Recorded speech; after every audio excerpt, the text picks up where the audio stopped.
ఒకానొక అగ్రహారంలో పరంధామయ్య శాస్త్రి గారు అనే బ్రాహ్మణోత్తముడు నివసిస్తూ ఉండేవారు.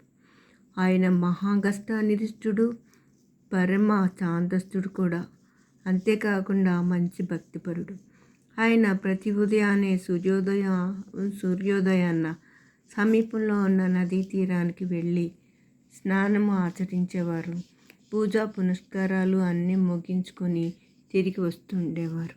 అలా ఒకరోజు ఆయన పూజా పునస్కారాలన్నీ ముగించుకొని నదీ స్నానం ఆచరించి ఆయన తన అగ్రహారానికి తిరిగి ప్రయాణమయ్యారు.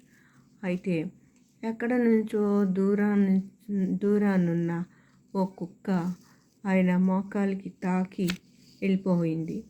అయితే ఆయన ఇలా అనుకున్నారు, చీచి చీచి కుక్కతోక తగిలిన పాపం కాశీగంగలో మునిగితే కానీ పోదు.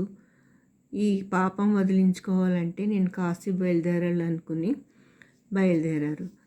వారు తన అగ్రహారానికి వెళ్ళి మూటాముళ్ళే సర్దుకొని హుటాహుటిన కాశీ ప్రయాణం అయ్యారు. అయితే ఆ రోజుల్లో వాహన సదుపాయం ఏది ఉండేది కాదు. ఎంత దూరమైనా కాలినడకనే ప్రయాణించాల్సి వచ్చి ఉండేది. అయినా ఆయన అలా ప్రయాణిస్తూ ఒక సమీపంలో ఉన్న ఒక గ్రామాన్ని చేరుకున్నారు. ఆ గ్రామంలో ఆమెకు ఒక ఇల్లాలు కనిపించింది. ఆయన ఆమె దగ్గరికి వెళ్ళి, అమ్మా, నేను కాశీ ప్రయాణమై వెళ్తున్నాను. ఈ రాత్రికి మీ గృహంలో నాకు బస ఏర్పాటు చేయగలవా అని అడిగారు. ఆ స్త్రీ, అలాగే స్వామి, అంతకంటే మహాభాగ్యమా.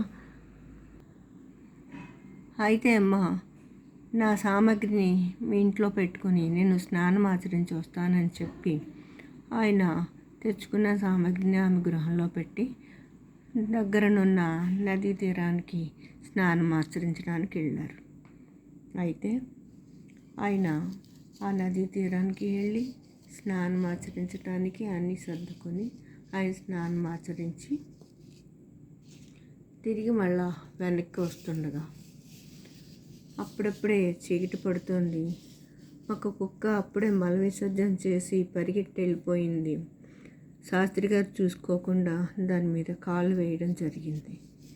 అబ్బా, ఆయన చాలా బాధపడ్డారు. చీచీచి కుక్క తోక తగిలిన వల్లనే నేను గంగలో ములగాలని వెళ్తే కుక్క శుద్ధి మీద కాలేశాను. ఇది ఎంత అపచారమో, చీ అని చెప్పి మరలా తిరిగి వెనక్కి వెళ్ళి నది స్నానంకి వెళ్ళి ఆయన వెనక్కి వెళ్ళి స్నానం ఆచరించి మరలా ఆ గ్రామానికి చేరుకున్నారు.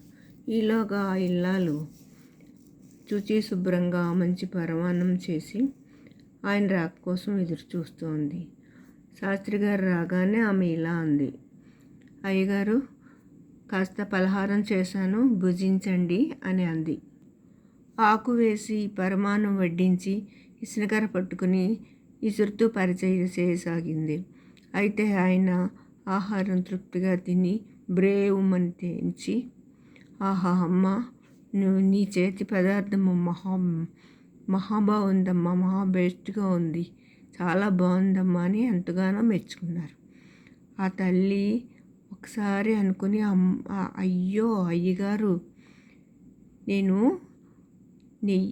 నేను పరమాన్నం చేసి దాని నిండా నెయ్యి పోసి పక్కకి వెళ్ళొచ్చేలోగా కుక్క నాకేసినది అయ్యగారు, కుక్క నాకేసిపోయినది, లేదా ఇంకా చాలా రుచిగా ఉన్న బాబు అంది.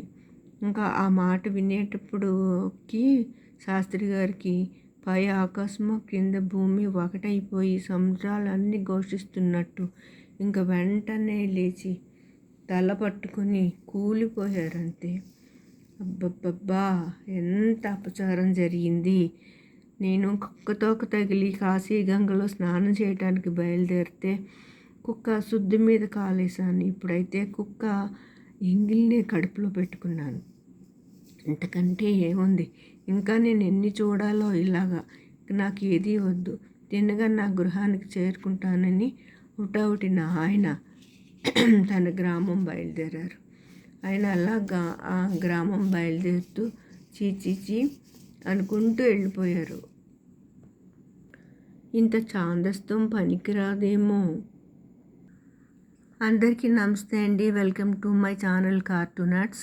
మీరందరూ నా వీడియో చూశారు కదా. మీకు నచ్చినట్లయితే సబ్స్క్రైబ్ చేయండి, మీ ఫ్రెండ్స్కి షేర్ చేయండి, ఇంకా లైక్ చేయండి. మీ అందరికీ ఇంకా ఇలాంటి కథలు చాలా వస్తాయి. ఎందుకంటే నేను నా చేతి బొమ్మలతో ఇది చేస్తున్నాను. ఒకవేళ తప్పులుంటే క్షమించండి. మీరు కామెంట్స్ కూడా పెట్టండి ప్లీజ్.